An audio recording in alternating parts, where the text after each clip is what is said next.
Hello and happy Wednesday. I'm Kara Rucker. We're getting our first look at the defense bill that would require the Pentagon to remove its vaccine mandate for military members. This is your midday update aimed down the middle with Straight Arrow News. The House is scheduled to take the bill to a vote tomorrow. In it is language that would repeal a requirement for military members to have taken the COVID-19 vaccine. A request from Republicans and compromise from Democrats. If the measure passes the House, it then goes to the Senate.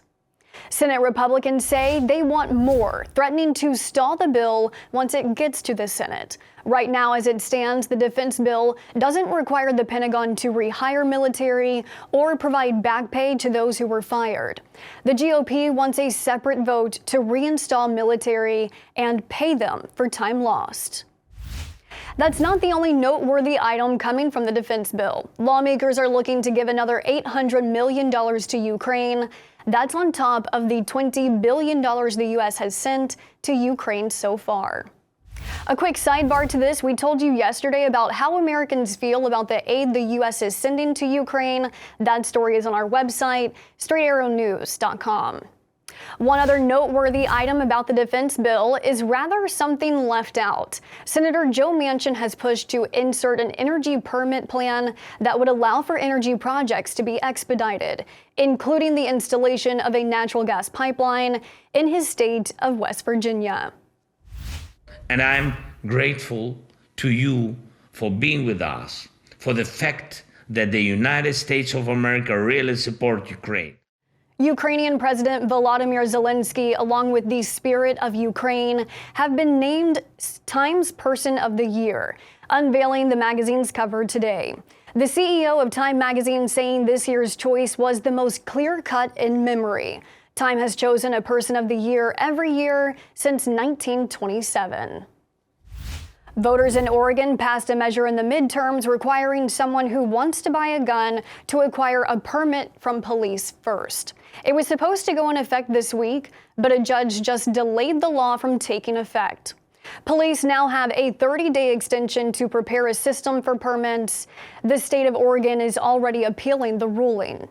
With looming stricter gun laws, gun purchases in the state have skyrocketed since the measure passed in November. The city of Los Angeles is saying no more to styrofoam. City council members have passed an ordinance aimed at LA restaurants, coffee shops, and retailers to end the use of styrofoam. Any business with more than 26 employees can no longer have styrofoam coffee cups or to-go boxes for food.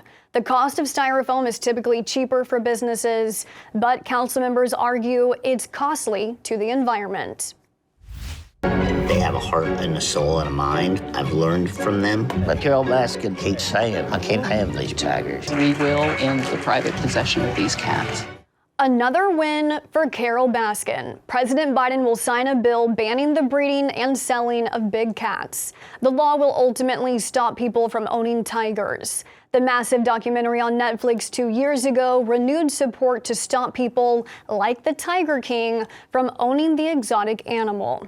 Joe Exotic is still behind bars, serving a 22-year sentence for attempting to hire a hitman to take out Carol Baskin. And as for the so-called Mother Teresa of big cats, Carol Baskin is still running Big Cat Rescue and has praised the bill's passage in a social media post. Thank you so much for joining Straight Arrow News today, where we strive to bring you journalism without agenda. I'm Kara Rucker from the heartland of America. Have a great day.